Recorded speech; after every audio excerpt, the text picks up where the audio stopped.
Oh, dear God. What's up, everybody, and welcome to another edition of AGR's Pop Culture Reviews, and why do I feel like I just got a lobotomy? Okay, seriously, I was forced to watch this movie for my channel this weekend. What the hell's your excuse? Look, man, I'm gonna be honest with you, you're gonna hear a lot of this sound right now. Okay, so here's the deal. This movie is actually pretty perplexing to me in several ways, mostly because everybody that's associated with it is actually pretty talented. Jamie Dornan is actually pretty good in the show The Fall, Dakota Johnson was excellent opposite Johnny Depp in Black Mass, and hell, you even got Kim Basinger in the film, and she won a freaking Academy Award. And that's to say nothing about the director of this film, James Foley, who directed legendary films like Glengarry Glen Ross. If you think you like Alec Baldwin now on SNL, watch the first 10 minutes of that film. He is amazing. Which is why when I was watching the film, I was thinking, my god, they must have offered these people a money, because who the hell else would want to be associated with this pile of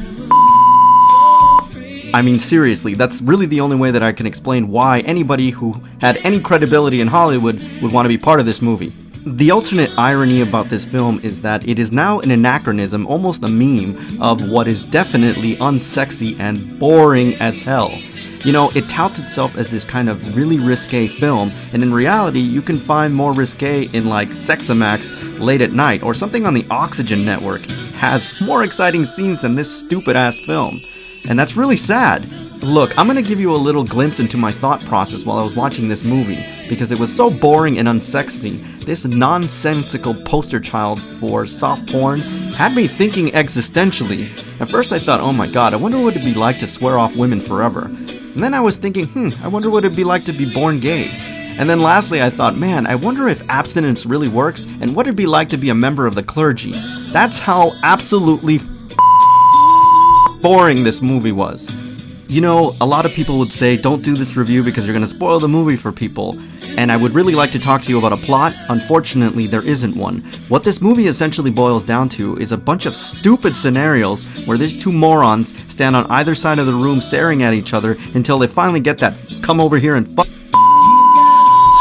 and then bam, before you know it, they're having sex. And what makes these scenes so excruciating and much longer than they have to be is the fact that you have to watch them to the sounds of the current pop idiotic auto-tuned singer.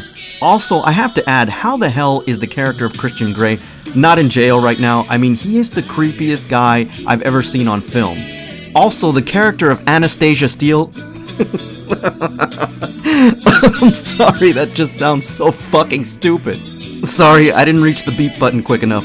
These two mentally challenged characters have some serious mommy and daddy issues. He, of course, with the mommy issues, she, of course, with the daddy issues. And trust me, guys, I've dated a girl that had some serious daddy issues, and it's not sexy at all. I mean, this relationship is so dysfunctional and so creepy, it rivals Donald Trump and Ivanka's.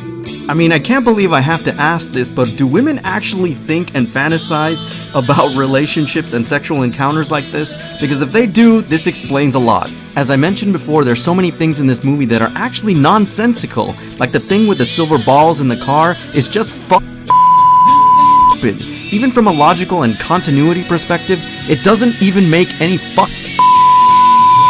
sense whatsoever, like none at all. You know, towards the end of the film, something very unusual happens as well. It seems like the writers themselves realized how ridiculous this was, and for the price of admission, I guess they thought, hey man, we should put some modicum of plot in here. So eventually they try to put some plot device with some freaking helicopter that was hammered into the movie at the last minute, but they even because it's so stupid and it goes absolutely nowhere. You know, it's crystal clear who this movie is demographically targeted for. Essentially those teenagers and pre-20s that don't know shit about relationships, obviously. Those bored housewives that look so eager to their weekend, one day a week, where they post on their social media like crazy, I'm going out on a date night with my husband.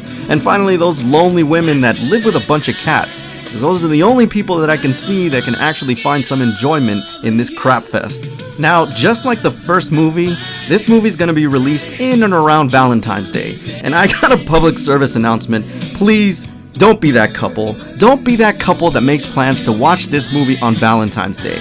Okay, because if your Valentine's Day is all about this film, if the pinnacle of your romance is watching this shitty ass movie, then you've already got problems in your relationship. There, I said it. To all the couples out there on Valentine's Day, there are so many other things that you guys can do as a couple that are not only fun, but can be incredibly romantic.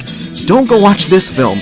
You're gonna come out of that theater disappointed and somewhat grumpy about your Valentine's Day. Trust me. Guys, ultimately 50 Shades Darker is nothing of the sort. It's actually 50 Shades shittier than the original movie. Now, if you're absolutely curious about this film and want to see it, why don't you wait until it comes out on, I don't know, HBO or something. Someplace where you don't have to spend your time and money in a box office seat to watch this film. Alright everybody, so that's my official review on the film 50 Shades Darker. As always, I thank you for tuning in, and I'll see you on the next AGR's Pop Culture Reviews. And by the way, the song that you hear in the soundtrack for this video is Richard Marx's Keep Coming Back to You. Now that was filmed in the 90s. The video for this song is filmed in the 90s, for God's sakes. And let me tell you, if you YouTube that video is 10 times sexier than whatever the hell is in this movie. I'm just saying.